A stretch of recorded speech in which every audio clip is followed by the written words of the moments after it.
Hello friends, मैं विनय निर्भीक। Friends, आपका एक बार फिर से हमारे चैनल पर स्वागत है।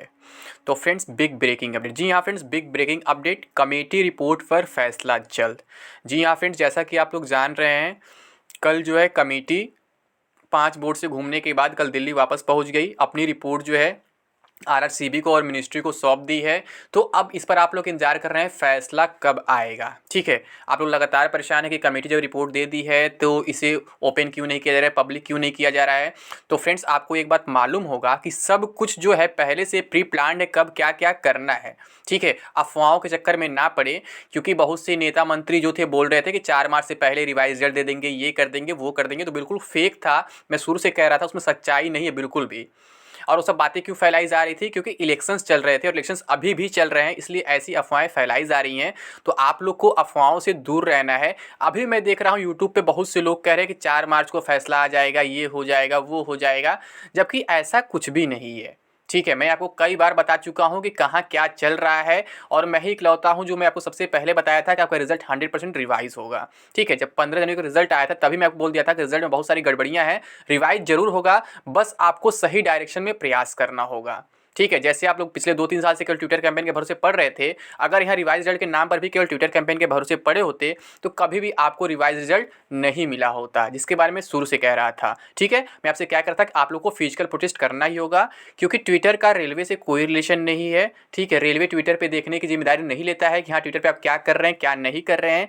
लेकिन अगर आप फिजिकली कुछ करते हैं जिससे रेलवे के काम में बाधा आता है, तो फिर रेलवे के ऊपर इफेक्ट पड़ता है, और जब रेलवे के ऊपर इफेक्ट पड़ता है तो रेलवे परेशान होगा। तो ये बात मीडिया तक पहुंचेगी, मीडिया तक बात पहुंचेगी तो पूरे पब्लिक तक पहुंचती है। लेकिन ट्विटर की बातें पूरे पब्लिक तक नहीं पहुंचती है। क्यों नहीं पहुंचती है? क्योंकि ट्विटर पे डेली कुछ ना कुछ ट्रेंड करता रहता है, और ट्विटर से कभी भी मतलब कि मैं नहीं देखा हूँ कि कोई बहुत बड़ा रिजल्ट सामने आया हो किसी भी कैंपेन के बाद। ट्विटर बस टाइम पास के लिए कह सकते हैं, या फिर कह सकते हैं फिजिकल प्रोटेस्ट के साथ उसको ऑनलाइन प्लेटफॉर्म पर भी लाने का एक प्रयास है, लेकिन बिना फिजिकल प्रोटेस्ट के अपने देश में कुछ भी पॉसिबल नहीं है। मैं शुरू से कह रहा था, तो यहाँ पर भी कुछ ऐसा ही हुआ है फ्रेंड्स। अगर आप यहाँ पे फिजिकल प्रोटेस्ट केवल ट्विटर कैंपेन के भरोसे बैठे रहते, जैसे पिछले 2 साल से आप लोग ग्रुप डी एग्जाम के लिए कैंपेन चला रहे थे, फिर एनटीपीसी एग्जाम के लिए कैंपेन चला रहे थे, एनटीपीसी रिजल्ट के लिए कैंपेन चला रहे थे, आप देखिए इतना कैंपेन चला, कहीं कुछ नहीं मिला। लेकिन मात्र 1 से 2 दिन में फिजिकल प्रोटेस्ट के बाद आपको सामने सब कुछ दिख गया, रेलवे को झुकना पड़ गया। ठीक है, तो यहाँ भी क्या है, जैसे उस टाइम लोग आपको गुमराह कर रहे थे ट्विटर कैंपेन के नाम पर, अभी भी गुमराह किया जा रहा है कि 4 मार्च को इस पर फैसला आ जाएगा, ये हो जाएगा, वो हो जाएगा। तो फ्रेंड्स, ऐसा नहीं है, क्योंकि सिचुएशन आप देख रहे हैं कहाँ क्या हो रहा है। मैं शुरू से बता भी रहा हूँ, जब अभी रिजल्ट पर स्टे नहीं लगा था उससे पहले ही मैं आपको बोल दिया था कि फ्रेंड्स आपका रिवाइज रिजल्ट बनना स्टार्ट हो गया, ये बात आपको मालूम होगा। ठीक, और जब रिजल्ट पर स्टे लगा उसके कुछ दिन बाद मैं आपको ये भी बता देता कि आपका रिवाइज रिजल्ट कंप्लीट हो चुका है, तैयार हो चुका है। यानी जो ये सब कुछ किया जा रहा है ना, बस एक दिखावा किया जा रहा है, उनको रिजल्ट रिवाइज करना ही करना है। और ग्रुप डी से भी सीबीटी 2 जो है हटाने का पूरा कंफर्मेशन लगभग मिल चुका है। बस जो मेडिकल स्टैंडर्ड वाली बात है, ये अभी कंफर्म नहीं हो पाया है कि मेडिकल स्टैंडर्ड को वापस किया गया है कि नहीं किया गया है। ठीक है, लेकिन 2 बातें ऑलमोस्ट कंफर्म हो चुकी हैं कि आपका रिजल्ट रिवाइज होना तय है, आपका सीबीटी 2 जो है ग्रुप डी से वो वापस होगा, उसमें कोई डाउट नहीं है। लेकिन फ्रेंड्स, सब कुछ अपने टाइम के अकॉर्डिंग होगा। आप रेलवे को जानते हैं, रेलवे इतना फास्ट प्रोसेस नहीं कर सकता है। अब अफवाहों का आप क्या करेंगे? अफवाहें तो ऐसी ऐसी चल रही हैं, कोई कह रहा है कि एनटीपीसी सीबीटी 2 मार्च में ही हो जाएगा, कोई कह रहा है ग्रुप डी एग्जाम मार्च में हो जाएगा, कोई कह रहा है ग्रुप डी एनटीपीसी सीबीटी 2 से पहले हो जाएगा।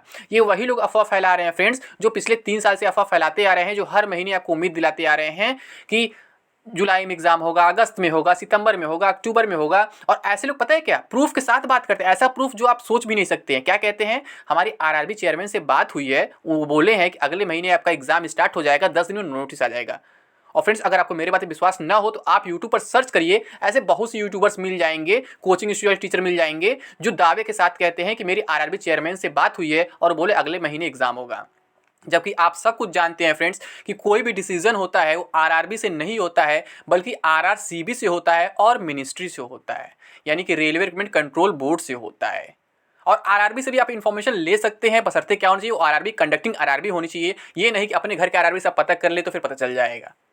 मेरे भी घर के पास यहाँ आरआरबी गोरखपुर, तो मैं भी बोल दूँ यहाँ से मैं पता करके आ रहा हूँ, ये इन्फॉर्मेशन निकला है, लेकिन मैं नहीं बोलता हूँ, क्योंकि मैं आपको बता चुका हूँ फ्रेंड्स कि इन सब आरआरबी से कोई इन्फॉर्मेशन नहीं निकलता है। इनका बस काम होता है कि जो नोटिस आता है कंडक्टिंग आरआरबी से, उसको लोग अपने साइट पर अपलोड कर देते हैं, और कभी कभी लेट भी करते हैं, बात मालूम होगा। लेकिन जो कंडक्टिंग आरआरबी होती है वो सबसे पहले कोई भी काम करती है, और कंडक्टिंग आरआरबी से पहले क्या होता है, सबसे पहले इन्फॉर्मेशन आरआरसीबी के पास आता है, और आरआरसीबी से पहले किसके पास आता है, मिनिस्ट्री के पास आता है। क्योंकि हमारा देश जो है नेता लोग चलाते हैं, नेता लोग फिर अधिकारियों को बताते हैं, आदेश देते हैं कि आपको ये काम करना है। यानी पहले मिनिस्ट्री में कोई भी इन्फॉर्मेशन आएगा, फिर वहां से आरआरसीबी को जाएगा, फिर आरआरसीबी के बाद कंडक्टिंग आरआरबी को जाएगा। और आपको मालूम भी है कि ये जो कमेटी रिपोर्ट आई है, मतलब कल जो लोग सबमिट किए हैं दिल्ली में, तो कहां सबमिट किए, मिनिस्ट्री में किए हैं और आरआरसीबी में किए हैं। क्यों? क्योंकि मिनिस्ट्री में पहले नेता लोग समझेंगे और जो अधिकारी लोग आरआरसीबी में वो समझेंगे, उसके बाद इस पर फाइनल डिसीजन रेल मंत्री का होगा कि क्या करना है क्या नहीं करना है। तो जैसे कंसर्न और सजेशन का डेट 16 फरवरी तक था, ठीक है, जो ओवर हो चुका है, आज ओवर हुए लगभग 12 दिन हो गए हैं। और आपको मालूम है कि कमेटी रिपोर्ट का लास्ट डेट 4 मार्च था, तो 4 मार्च अभी बीता नहीं है। अब आप खुद सोच लीजिए कि अगर इन्हें तत्काल रिवाइज रिजल्ट देना होता तो इतना लंबा क्यों नाटक करते हैं, या फिर इतना लंबा नाटक किए क्यों? की बात आपको मालूम है, मैं बता चुका हूँ, इलेक्शन। क्योंकि मैं बता चुका हूँ कि रेलवे इधर भी जा रहा है तो भी फंस रहा है, इधर भी जा रहा है तो भी फंस रहा है, मतलब कहीं का भी नहीं बचा है। क्योंकि अगर सेलेक्टेड कैंडिडेट्स के फेवर में जाता है तो नॉट सेलेक्टेड कैंडिडेट्स नहीं छोड़ेंगे, अगर नॉट सेलेक्टेड कैंडिडेट्स के फेवर में जाता है तो सेलेक्टेड कैंडिडेट्स नहीं छोड़ेंगे, ठीक है, जिसका इफेक्ट रेलवे का नुकसान कम होता है, मतलब, लेकिन जो इलेक्शंस चले थे उस पर नुकसान ज़्यादा होता। तो यही कारण है कमेटी गठन किया गया, मतलब गठित किया गया, और थोड़ा सा लंबा समय लगेगा, 1 डेढ़ महीने का, मतलब कि तब तक इलेक्शन वगैरह भी ओवर हो जाए। 7 मार्च को लास्ट फेज का इलेक्शन है, ये बात आपको मालूम होगा। और कमेटी रिपोर्ट की बात की गई है, 4 मार्च तक कमेटी रिपोर्ट सौंप देगी। तो फ्रेंड्स, जहाँ तक मुझे इन्फॉर्मेशन मिला है कि आपका कमेटी रिपोर्ट कब तक आएगा और उसमें क्या क्या चेंजेस हो सकते हैं, तो मैं आपको ये बात बताने वाला हूँ। तो सबसे पहली बात फ्रेंड्स, आपका रिजल्ट रिवाइज होगा 100%, जो मैं बता चुका हूँ, रिजल्ट प्रिपेयर हो चुका है, ठीक है। अब रिजल्ट कब तक आएगा ये अभी कंफर्मेशन मैं नहीं दे पाऊंगा, वैसे मैक्सिमम चांस है कि 15 से 25 मार्च के बीच ये लोग दे दें, या फिर एग्ज़ाम अगर इन्हें जून में कराना होगा, लेट कराना होगा, तो हो सकता है रिजल्ट को रोक भी दें, ठीक है। क्योंकि रेलवे का जो रूल होता है 20 से 50 दिन के भीतर CBT2 कराना, शायद यहाँ पे उसको फॉलो कर लें, तो ये कुछ भी हो सकता है। बट आप लोग CBT2 का प्रिपरेशन करते रहें, और मैं कट ऑफ वीडियो ला ही रहा हूँ हर जोन का। जिस जोन का वीडियो बच गया है आप लोग कमेंट बॉक्स में बता सकते हैं कि हाँ इस जोन का वीडियो अभी तक नहीं आया है और मुझे इस जोन का वीडियो चाहिए, तो मैं आपको वो वीडियो प्रोवाइड करा दूंगा। लेकिन अभी क्या क्या हुआ इस कमेटी रिपोर्ट में ये जानना अभी ज़्यादा जरूरी है। बाकी आप लोग कमेंट बॉक्स में बता सकते हैं किस जोन का वीडियो सबसे पहले चाहिए, तो जिस जोन का कमेंट सबसे अधिक आएगा उस जोन का वीडियो सबसे पहले आपको प्रोवाइड करा दिया जाएगा। तो अभी जो है रिवाइज रिजल्ट सबसे मेन इंपॉर्टेंट है, वो आएगा 100%। ग्रुप डी से CBT2 हटेगा, वो भी ऑलमोस्ट कन्फर्म है, बस मेडिकल स्टैंडर्ड का कन्फर्मेशन नहीं मिला है। बाकी कुछ लोग को लैंग्वेज इशू है, कुछ लोग को EWS प्रॉब्लम है, तो EWS कोई प्रॉब्लम ही नहीं है, प्रॉब्लम यूट्यूबर्स के लिए क्रिएट किए हैं। मैं शुरू से कह रहा हूँ कि EWS हो, OBC हो, कोई सर्टिफिकेट हो, आप कभी का बनवाए हो, कोई प्रॉब्लम नहीं है।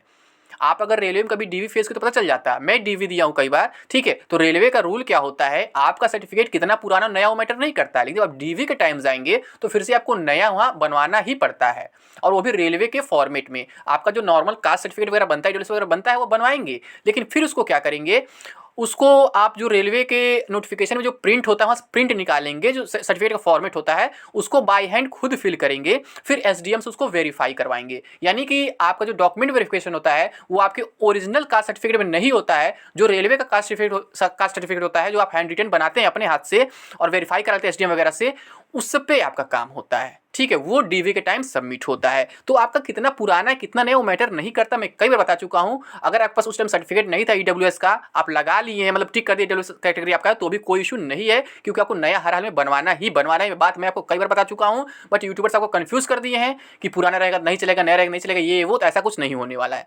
आपका कभी का भी सर्टिफिकेट हो, सब वहाँ वैलिड है, क्योंकि नया आपको हर हाल में बनवाना ही बनवाना है, ठीक है।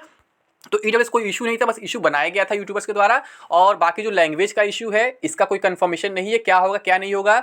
और सबसे बड़ा इशू है ग्रुप डी में ECA को लेकर के, तो अभी ECA का कंफर्मेशन नहीं मिल पाया है कि ECA पे लोग क्या डिसीजन लेंगे। और आपको मालूम होगा कि मतलब ये लोग क्या किए हैं, जो बिडिंग प्रोसेस चल रहा था वो NSCIT का, जो ऑलमोस्ट कन्फर्म हो चुका था, उसे रोक दिया गया है, ठीक है, आपके कंसर्न वगैरह की वजह से ही अब रिपोर्ट के बाद ही पता चलेगा कि जो ईसीएस को चेंज किया जा रहा है कि नहीं किया जा रहा है। वैसे आप लोग लगातार अगर डिमांड करते रहेंगे, लगातार मेल वगैरह करते रहेंगे और बताते रहेंगे कि हम फिर से मजबूर हो सकते हैं फिजिकल प्रोटेस्ट के लिए, अगर आप ऐसा नहीं करते हैं तो हो सकता है ईसीए वगैरह चेंज हो जाए, जिसकी पॉसिबिलिटी बन रही है धीरे धीरे। ठीक है, तो ये ईसीए का मामला रहा है। तो इतनी सारी बातें हैं फ्रेंड्स जो ऑलमोस्ट कंफर्म हो चुकी हैं कि रिपोर्ट में सामने आ जाएंगी और इतनी सारी डिमांड्स आपके पूरे हो जाएंगी। अब बात करें रिपोर्ट कब तक आएगा, तो फ्रेंड्स जो इन्फॉर्मेशन निकल के आ रहा है उससे ये पता चल रहा है कि जो रिपोर्ट है आपका मैक्सिमम 15 मार्च तक आपके सामने आ जाएगा, यानी रिपोर्ट पर फैसला आ जाएगा। जी हाँ फ्रेंड्स, रिपोर्ट को पब्लिक कर दिया जाएगा, डिसीजन ले लिया जाएगा 15 मार्च तक और आपको बता दिया जाएगा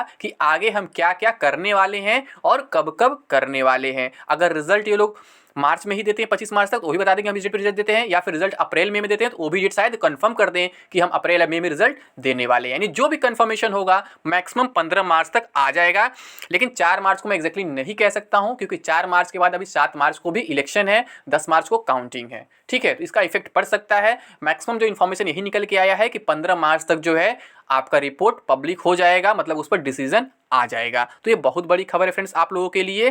15 मार्च तक मैक्सिमम वेट करिए, तब तक आपको सब कुछ कंफर्म हो जाएगा कि ग्रुप डी से सीबीटी 2 हटा कि नहीं हटा, मेडिकल स्टैंडर्ड वापस हुआ कि नहीं हुआ, रिजल्ट रिवाइज होगा कि नहीं होगा। ठीक है, अब बहुत से लोग बोलेंगे 4 मार्च को रिजल्ट ही आ जा रहा है रिवाइज, तो ऐसा कुछ नहीं होने वाला है। रिजल्ट तो प्रिपेयर्ड है, मैं बता ही चुका हूँ, बट अभी नहीं आएगा। ठीक है फ्रेंड्स, तो उम्मीद करते हैं आपके सारे डाउट क्लियर हो गए होंगे, सारे इन्फॉर्मेशन मिल गए होंगे।